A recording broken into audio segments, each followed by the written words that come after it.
Welcome to Issues That Matter. I'm Cynthia Pooler. My guest today is Scott Ritter.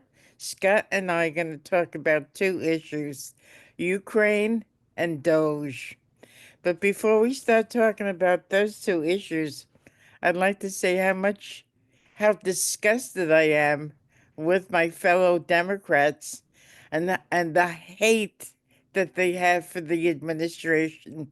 What they don't understand is the Democrats did nothing to field a viable candidate to run against Trump. They have themselves to blame, but everybody is crucifying Trump. I think it's absolutely grotesque. Well, I don't think Trump's losing any sleep over this.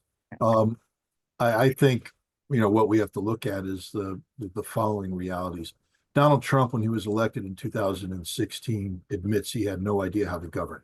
He had no idea what to expect, and as a result, he had to surround himself with the deep state, which is this nebulous, unelected bureaucracy that services both Democratic and Republican presidents alike. Um, and they betrayed him.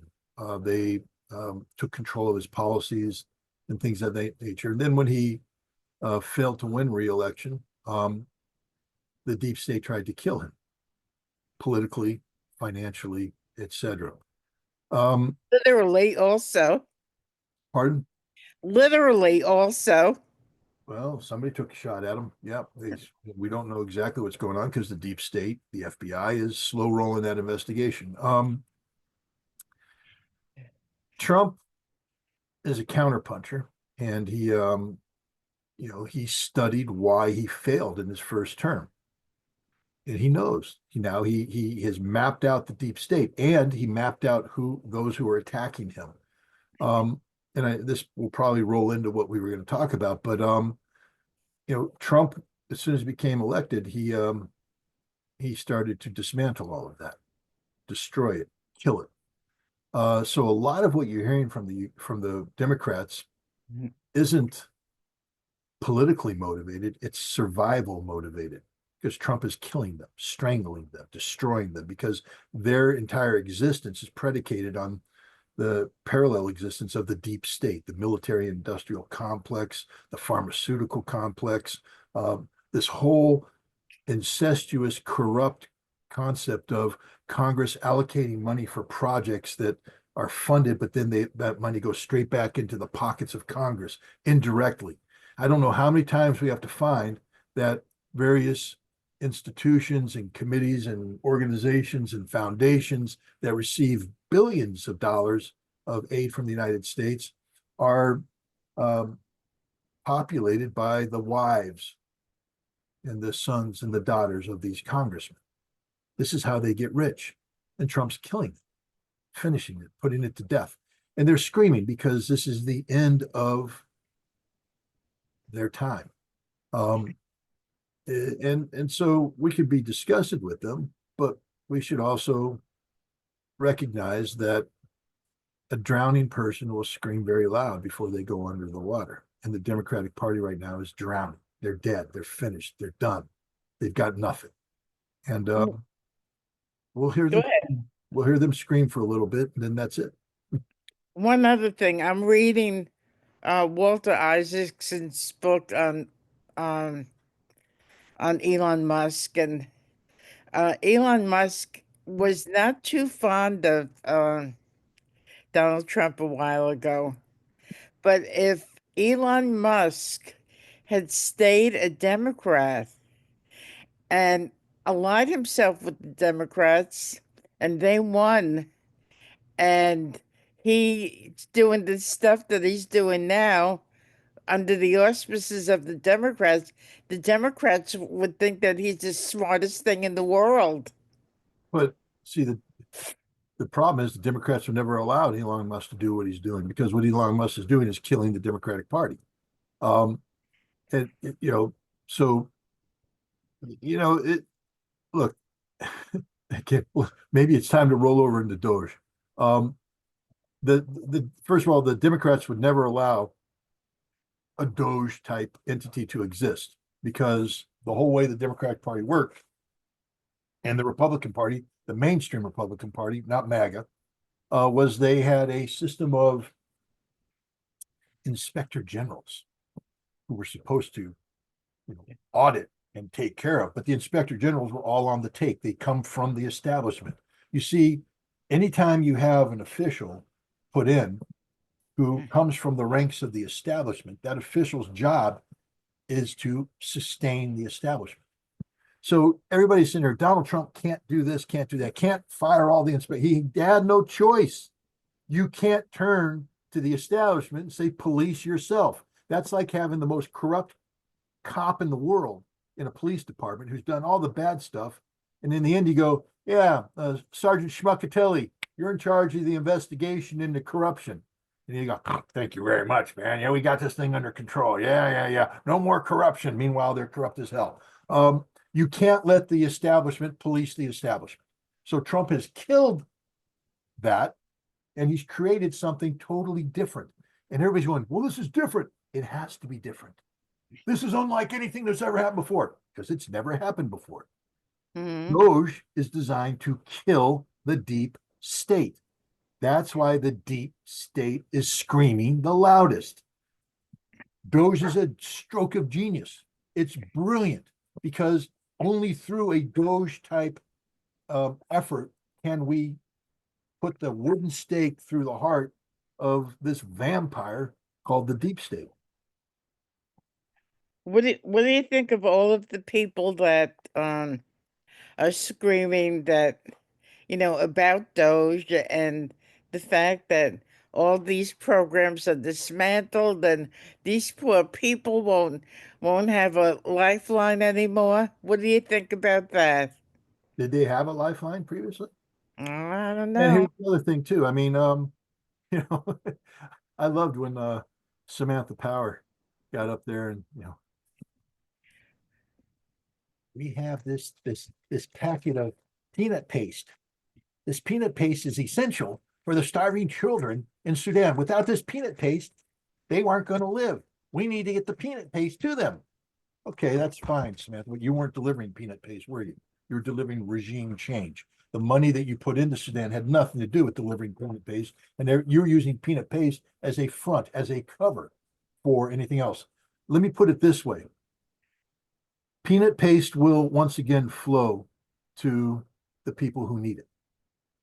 Once they get rid of all the other crap, the things that need money will get the money. But you can't sit there and say, well, we can't clean up USAID because we have to deliver peanut paste. And the only way we can deliver peanut paste is through USAID and the National Endowment for Democracy and all that. No, you have to kill everything, including the peanut paste program, because it is corrupted. And then you have to start again and say, what do we want to accomplish in South Sudan? And you say, we want to deliver peanut paste to the starving children. Fine. Boom, boom, boom. How much does that cost? A fraction of what it cost us before. So domestically, all the people are going, well, the problem is all these programs were fronts for the corruption. In order to kill the corruption, you have to kill the whole thing and then find out what needs to continue. And then you'll fund that. This is called a revolution for a reason. Revolutions cause there's the period of pain, uncertainty, etc. We're going through that, but you can't have fundamental change if you're unwilling to change. So I have no sympathy whatsoever for anybody whose existence was used as a front to continue the corruption of the deep state. We have to kill the deep state. And to kill the deep state, we have to kill everything and then start over. And that's So what Doge is about. so corruption did not happen overnight. How long do you think this has been going on? Well, I mean, since the moment America was created, um, every system is corrupt. Trump's system is going to have elements of corruption in it as well. Um, different motivating factors. People are people. Nobody's perfect.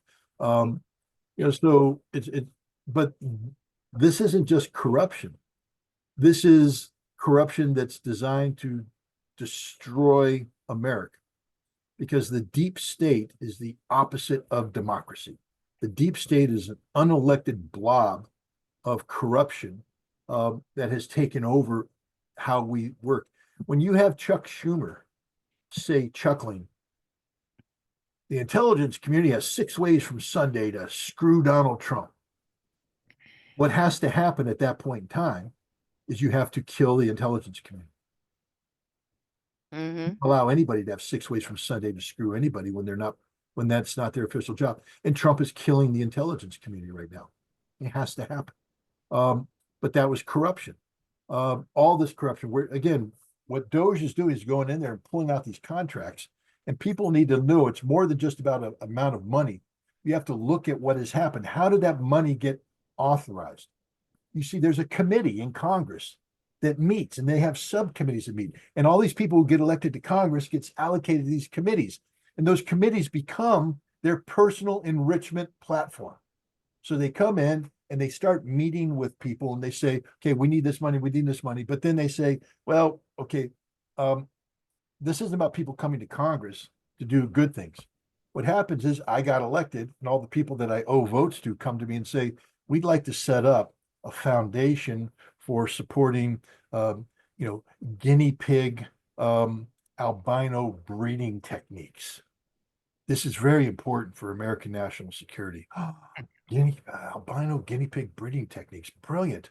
And we've created a foundation called the Foundation of the Albino Guinea Pig. And I'm thinking we're going to need $180 million a year to do this job. Oh, wonderful. Well, I'm on the committee, and I put that in there because the way this works is I go in, I put it in, everybody puts it in, nobody votes on it, nobody reviews it, it goes up, it gets passed. Next thing you know, the United States Treasury is sending $180 million to the albino guinea pig project, which consists of one person who's the wife of the donor who receives $180 million, buys a yacht, buys a thing, sends kickback money and everything.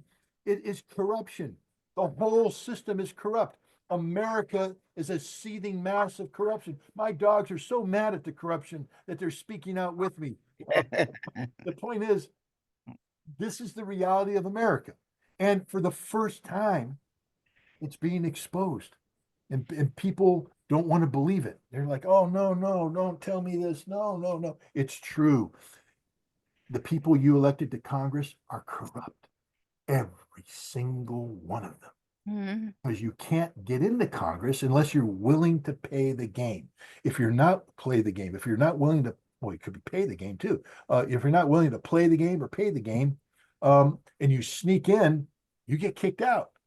Right. The system can't have you. You have to be willing to do what the system wants, and then the system rewards you. And they reward you indirectly. They give you the ability to sit on all these.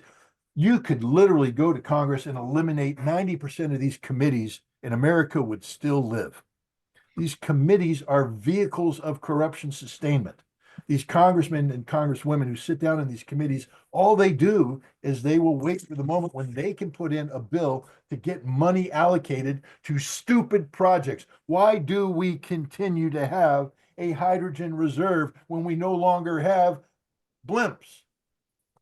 It made sense when we had Zeppelins going around and saying, well, we need a reserve. We don't have those anymore. Why do we have to spend all this money? Because it's about empowering a certain class of people who need that money to go in their pockets. That's how long this corruption has been going on, Cynthia. It's been long enough that the people who started stealing from the American people under the disguise of blimps are still stealing from us under the disguise of blimps, even though we don't use blimps anymore. Wow. So Doge is going to be with us throughout the Trump administration, right? I hope so. I mean, it's not an official funded entity. It, one of the beauty of Doge is that it says we're going to do our job and then we go away. But I think what happens is what Doge will do is set up a template for what a future inspector general should look like. Because the system of inspector generals that we had in the past just didn't work. It was corruption sustainment disguised as ethics. I mean, we're finding out that some of these people There's gosh, the guy, he's on TV all the time. I can't remember his name. He's just a weaselly little uh, Democrat kind of guy. But he was on the ethics, White House ethics, and all this stuff. And it turns out that he's the most unethical person in the world. They all are. Anybody who worked in government ethics during the period of the deep state was inherently unethical because ethics was simply a term used to disguise practices that covered for any mistakes that bubbled up. But to keep the system running, to keep it functioning, to keep it flowing, um, we need to get rid of all of this. And that's what Doge is doing. And then we need to replace it with something completely different, meaning that if your job is to police something, you can't come from that ranks because you can never expect the corrupt sergeant to police the corrupt police department.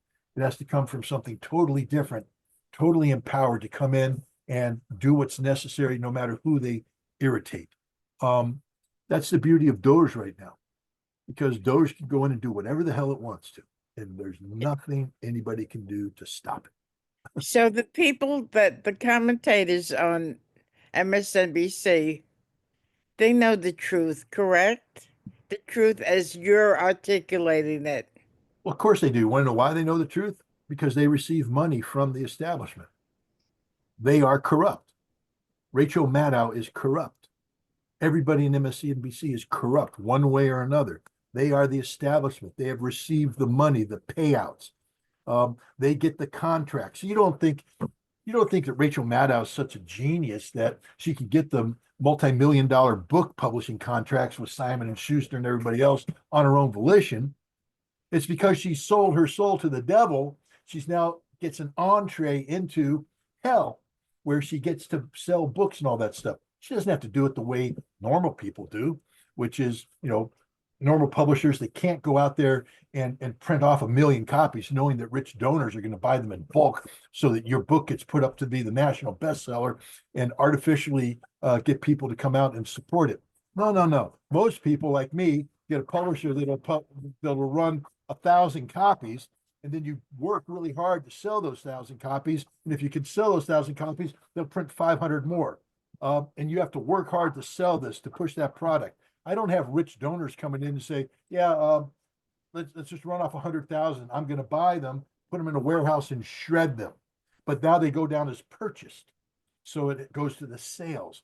This is the corruption. This is the whole way the whole system's corrupt. Every single person in that system is corrupt as the day is long. They sold their soul to the devil a long time ago. Mm. So let's talk about a little what's going on in Ukraine. I think Zelensky's going to come to Washington today. Who cares? Obviously, you don't. He's nobody. It doesn't matter. Starmer came to Washington. Who cares? Okay. Macron came to Washington. Who cares? There's only two names that matter. One is Donald Trump. The other one's Vladimir Putin. Okay. They and they alone will determine what happens. Everybody else is peripheral. It's just it's noise. It's things that have to happen from a protocol standpoint. But again, I want to remind everybody that when we speak of Zelensky, Macron, Starmer, um, we're talking about known enemies of the United States. They're not friends and allies of the United States. These are people who tried to put their thumb on the scale during the election of 2024 to keep Donald Trump from winning. These are people who wanted Kamala Harris to win. And then when she lost, these are people that conspired with the Biden administration for the remaining months to Trump-proof policy. That was literally the term they used, to Trump-proof policy, to conspire against Donald Trump so that he couldn't succeed. These are the enemies of the United States. And they met in the aftermath of the Munich Security Conference. Macron convened several conferences, emergency conferences in Paris, where they talked about standing up to the United States. Hell, we got people talking about going to nuclear war with America now. I mean, these are not our friends, never have been. And Trump recognizes them now as the enemies that they are. He's in the process of declaring a tariff war against the European Union that will just devastate the European Union. And he's defunding NATO as we speak. We're not going to be paying for NATO the way we used to. And now, what he did is he said, okay, one by one, Macron, you were a tough talking Frenchman, right? Going to put all those French troops on the ground there. Come on over to America. And Macron came over and got slapped around like the little dog he is. Got nothing. Sat there and got to feel up Donald Trump's knee and all that. But at the end of the day, flew home with nothing, literally nothing. Starmer came in. It was even worse for Starmer because Trump actively went out of his way to humiliate him. If you remember, Starmer was talking about your European troops, and Trump just turned around and said, "But you think you could beat the Russians?" The answer is, of course not. Everybody laughed about it because it showed that Starmer's just an idiot. And then Starmer was up there, you can't talk to Canada that way. Trump said, shut up. That's enough. No more from you. Shut him up. Shut up the Prime Minister of England as he spoke, because the Prime Minister of England is a nobody. England is a nothing country. France is a nothing country. Macron is a nobody. And now we have the president of Ukraine coming in who had just sat there and badmouthed Trump. You think Trump forgives? You think Trump sits there and goes, that's okay. You badmouth me. Trump's going to bring him in and bam, bam, bam, bam, humiliate him, drag him up and make him sign something and say, sign it or die. In Trump's back pocket is an arrest warrant for Zelensky.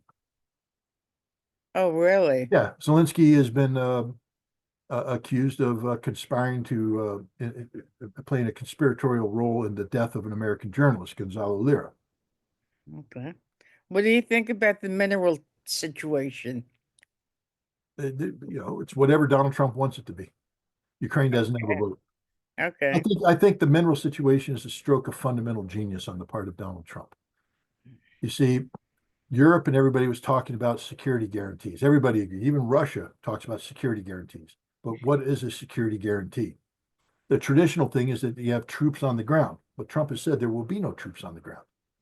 America's not putting troops on the ground. And if Europe wants to put troops on the ground, we're not going to backstop you. And there's not going to be any Article 5 protection. So any troops you put into Ukraine, Russia can kill them at will, and we're not going to do anything about it. So without troops, what is your security guarantee? See, Trump is coming in with a whole fundamentally different approach. His security guarantee is to tie post-conflict Ukraine and the United States together economically in a huge mineral deal where the United States benefits, but so does Ukraine. And then the idea is that because the United States is with Ukraine, one, we can make sure the Ukrainians don't do anything stupid like try to invade the Donbass again. But two, because we're there, Russia is deterred from invading Ukraine. But then Vladimir Putin did a one-up on him and said, yeah, you got that $350, $500 billion thing going on in Ukraine. We got $7 trillion here in Russia. And we'd like to put that on the table. Trump's like, yep, we're going to be moving in that direction too. So now the United States is superimposed on both Russia and Ukraine doing economic oriented things that will prevent any future war from breaking out. What do I think of the mineral thing? I think it's genius. Absolute genius. Mm-hmm. Mm-hmm. What I think is, people hate Trump and they didn't want Trump to win. And you and I have had discussions over the past couple of years. It's either it's either Trump or the possibility of dying in a nuclear war. That's what it came down to for me. Right, but I'll modify that because that was me too. Um, but what happens when the alternative? Because you remember, I did a meme. I don't normally do memes, but I did this whole meme that was based upon, the Avengers and Iron Man and the Infinity Stones and the 1 in 60 million chance that something will happen to save the world. What happens when he snaps his finger and it's the 1 in 60 million? What happens when it happened? Mm-hmm. The vote was sort of a wing and a prayer that Trump could do something positive, but at least it wasn't going to get us in a nuclear war. What happens when Trump is actually doing everything right? When he's actually succeeding on breaking the paradigm of adversarial relationship with Russia? When we have a chance for genuine peace? Um, again, people don't, he's only been in power for a month. One thing that he's done, he's directed the Secretary of Defense to immediately begin reducing the size of the defense budget by 8% per year for 5 years. So at the end of 5 years, we have a 40% reduction in our defense spending. Mm. Something nobody's ever done that. And he Okay. did it without prompt. He did it without, he just did it. He's doing things right now that are fundamentally different. Scares a lot of people. One, because a lot of people have a vested interest in continuing the corruption. And two, the rest of the people just don't understand anything that what they're talking about. But Trump has done things in the first month that are just tough. Again, I just ask people to reflect on the following. The greatest changes that take place in most presidential administrations take place in the final phase of their final term in office. If you're a one-term president, you sort of missed your chance. You'll try and squeeze in some change near the end. But generally speaking, if you're a two-term president, you'll spend your first term surviving, and your second term, because you're not going up for reelection, you'll take the risks necessary to achieve some fundamental change. And that'll happen in the closing year of your final term. Donald Trump is 1 month into his final term, a 4-year term, and he is already creating changes that are fundamental in nature. And he has almost 4 years to implement. This is the difference between Trump and every other president. Other presidents enact change, but then they can't follow through, and it carries over to a next administration, oftentimes from a different political party, that then waters down the changes they tried to make because it's all part of the corrupt game. Trump is making the fundamental changes right up front, and he's going to have 4 years to solidify this, to act on it. This is unprecedented in the history of the United States.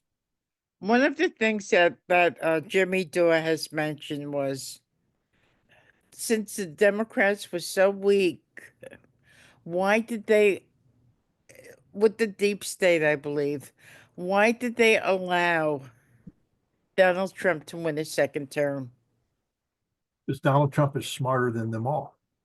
You didn't allow Donald Trump to win the second term. Donald Trump survived the first term where he was literally strangled and betrayed and stabbed in the back by the deep state. Then he survived 4 years of prosecution at the hands of the deep state, and he was able to lay out the enemy. He was able to come up through the intelligence preparation of the battlefield, so to speak, and overlay templates that identified who the enemy was, and then he beat them. Beat them during the election because he was smarter than they are. He knew how to win. And once he became president, he immediately struck to dismantle the deep state. The Democrats just aren't that good. They're stupid. They're ignorant. They're dumb. I mean, what the hell? Joe Biden? Joe Biden said, I'm a one-term president. I'm just the caretaker, he said. And then his brain went dead. They lied to us the entire time. We're now finding out the truth. The man was brain dead from the very beginning. And they lied to the American people. So they're perpetuating this lie, this deception, this distortion. We don't know who was really running the government, but it wasn't Joe Biden. And then when it became so painfully obvious that this brain dead moron couldn't do anything, they didn't trust the American people. They didn't take Kamala Harris and try and run her through a primary situation to win the American people, to test her in fire, to harden her up. They just did a coup. They removed Biden, put her in, and she was totally incompetent because the Democratic Party had no other options. None. And Donald Trump just went there and said, thank you very much, thank you very much, thank you very much, and crushed her. And he did. Now the Democrats have nobody. I mean, who are they going to put up? I mean, when you hear them say, Kamala Harris leads the field for 2028, it's a joke. It's bad comedy. Even Jimmy Dore won't tell that joke because it's just so bad. So, and the Democrats have nobody. And Donald Trump is going to spend the next 4 years destroying the Democratic Party. They've got nothing. The interesting thing will come in the midterms, because normally what happens in the midterms is that there will be a counterattack by the opposition party who will come in and at least win the House to slow things down. Let's see what happens in the midterms. I have a funny feeling that Trump is going to sweep the House again and control the Senate and going to ride strong. And then at the end, whoever is the designated person is going to take. I've said this before, and I'll say it again. We're looking at a 12 to 20-year reign of MAGA. And when MAGA finishes, the traditional Democratic Party won't exist. The Hakeem Jeffries of the world will be done. Kamala Harris will be a tragic footnote in the book of the demise of the Democratic Party. You live in the next town from me. I live in Albany. You live in the next town over. One name that you haven't mentioned, and I heard it yesterday, the front runner for president will be Andrew Cuomo. Andrew Cuomo is a failed political leader, corrupt as the day is long. He is of the deep state. Right now, New York State has a deep state that is independent of the federal government. But if Cuomo tries to go into the national field, uh, he will be destroyed. But first of all, there won't be the corrupt edifice of the Democratic Party won't be there to fund it. So, there's no more Nancy Pelosi running around and selling stocks and, raising money. That's finished. Um, Cuomo's a joke. He's a fat joke. He's he might be able to pull the wool over people's eyes in New York City. I guess there's some talk about him running for mayor in New York City, Yeah. set him up for a national election. Uh, that's like saying that I want to be captain of the Titanic after it hit the iceberg. Okay, yay, yeah. Andrew Cuomo has a snowball's chance in hell of getting through the Democratic primary, let alone defeating MAGA. MAGA is invincible. If they continue to do what they're doing, they will be invincible in 2028 because the Democrats don't have anything to go. MAGA is about destroying the edifice of corruption that keeps the Democrats in power. And so if MAGA succeeds, there won't be a Democratic Party in 2028. Probably even before then. Yeah, I mean, absolutely. Right. Yeah. Okay, now Donald Trump is visibly an outsider who came in. First time you said he was learning the ropes. Now he's cleaning this up. He's the top of the ticket. There's so many down ticket positions where they don't allow outsiders to come in. I mean, what he's doing is great, but as far as down ticket candidates across the country, they do everything to keep outsiders out. And they're going to die. Look, the Godfather's taken over. This is basically that scene in The Godfather where Michael is baptizing his child and they're Right. praising him as a great Catholic, and meanwhile the hitmen are just going around and killing everybody so that there's no resistance. I'm not talking about the physical death of anybody. I would never talk about that. But between now and the midterms, you're either MAGA, which means that you go and you kiss the ring of the Godfather, who's Donald Trump, or you're out of power. Um, the down ticket will be controlled by MAGA because MAGA through Doge is going to eliminate the sources of funding to keep the traditional powers in at play. And you and I had this conversation. Do you remember when we talked about who Donald Trump would pick as a vice president? Hmm. You remember what I said? JD Vance. And you said Oh, why? right. And I said because he's MAGA. Donald Trump is not going to pick a Republican. He's going to pick MAGA because this is a MAGA revolution that has to be sustained. JD Vance is MAGA. Marco Rubio isn't MAGA. You know, um, RFK Jr. is MAHA, which is a derivative of MAGA. Right. Tulsi Gabbard is just Tulsi Gabbard, the intelligence queen. Kash Patel. Look, these are all outsiders. These are the people that are killing the deep state, breaking the back of pharmaceuticals. You don't think RFK Jr., you think he came in to play stupid vaccine games? He came in to break the back of the pharmaceutical industry, the corruption of the pharmaceutical industry, and how it dictated bad policy, unhealthy policy to America. He is one of the most important components of the MAGA revolution. Kash Patel, There's a reason why every single FBI agent has gone out and bought Depends, because they are pooping their pants and peeing their pants because they know that when Cash Patel looks at them, they will all be corrupt and they're going to lose their jobs. Pam Bondi, she's already done amazing things. Um, you know, Tulsi Gabbard, the CIA is being eviscerated. Did you hear? You heard about the transgender sex chat room that they were running? Well, not anymore. The corruption of the past is done. We have a whole new group of people in here, and they're not coming in at the end of a term. They're coming in from the beginning, and they're going to slaughter the deep state. It's the most beautiful thing that's happened to America in modern history, the death of the deep state. So you and I will have many conversations over the next couple of years on the dismantling of the deep state. But I've got a question for you. Where's your Bob Dylan sign that you have in back? Oh, there it is. Maverick has taken a primary position, but if I remove Maverick, there's Bob Dylan. When did he appear at the palace? This was November 17th of maybe 2017. Really? Yep. Well, we'll see. We'll see Monday if Bob Dylan's movie wins the Academy Award. Well, I hope it does. I thought the movie was great, and I thought the actor did a great job.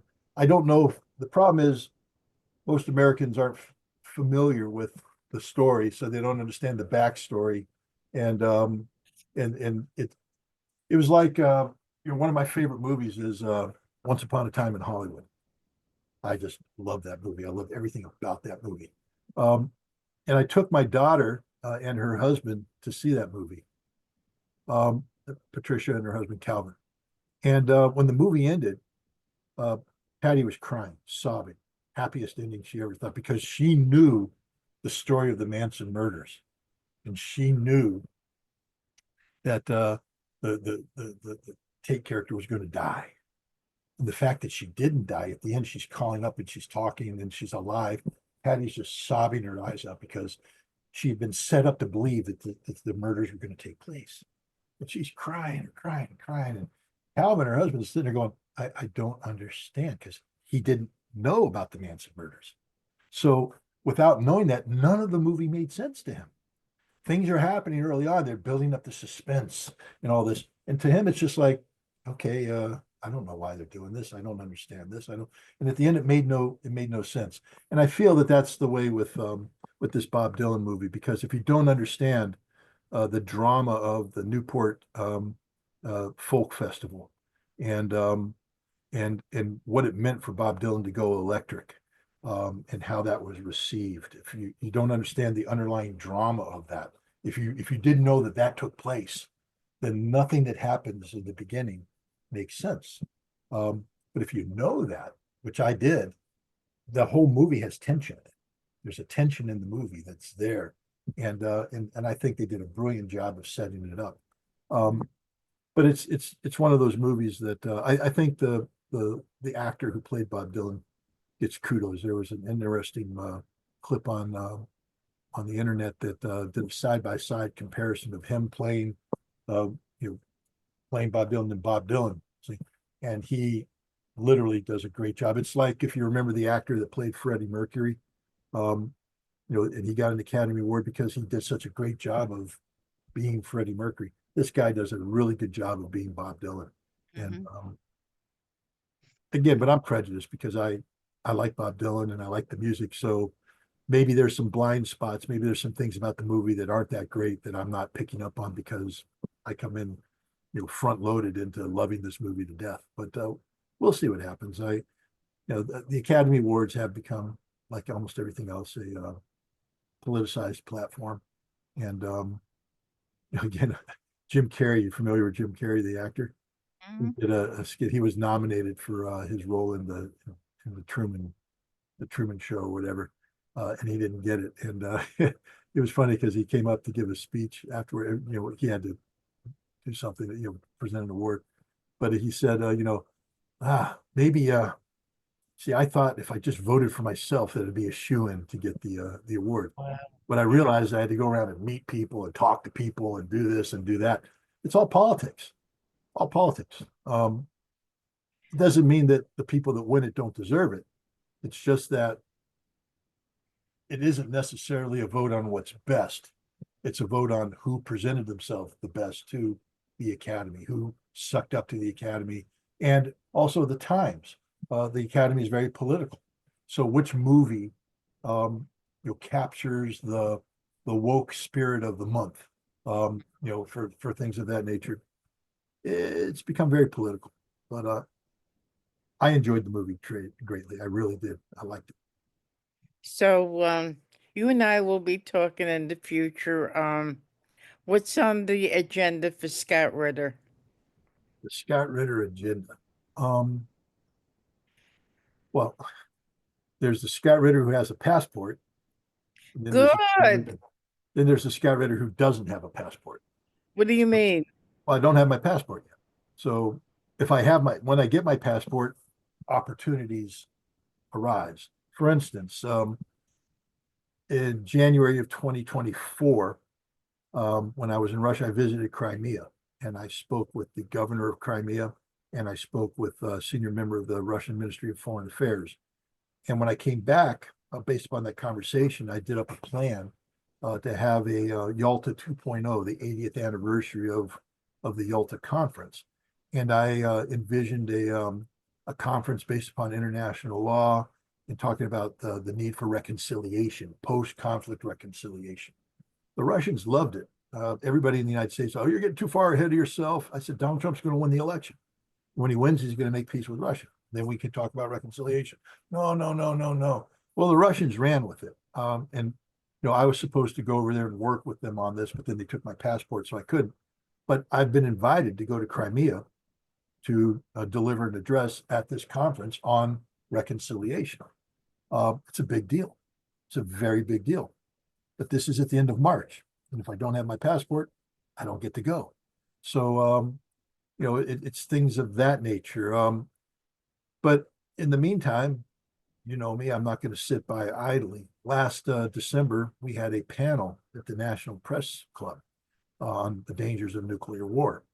And one of the things we did on that panel is we brought together Theodore Postal, myself, Larry Wilkerson, and then we also had other people on different panels, including Dennis Kucinich, and we tried to scare people about the danger of nuclear war. And at that time, Dennis said, we should take this on the road. And so what I'm going to be doing this spring is we're going to be going on the road with a presentation that's designed to um, scare people about the dangers of nuclear war and then impress people about the absolute necessity of arms control. What makes it easier is that unlike the Biden administration that couldn't even spell arms control, let alone articulate anything, Donald Trump has just come out of the gate saying, I want to, see significant reductions in the nuclear arms of Russia, the United States, and China. Um, and so I think we're in an environment that's more receptive to the idea, and it's just a matter of us coming up with the right mechanism to educate people about it. But that's going to be my primary focus until I get my passport back. Okay, so keep me posted and we'll do shows about it. Okay, super. You have been listening to Scott Ritter. I'm Cynthia Pooler. This is Issues That Matter. And if you like this show, please subscribe to my YouTube channel. Scott, it's always a pleasure talking to you, and thank you everybody for listening. Have a great day.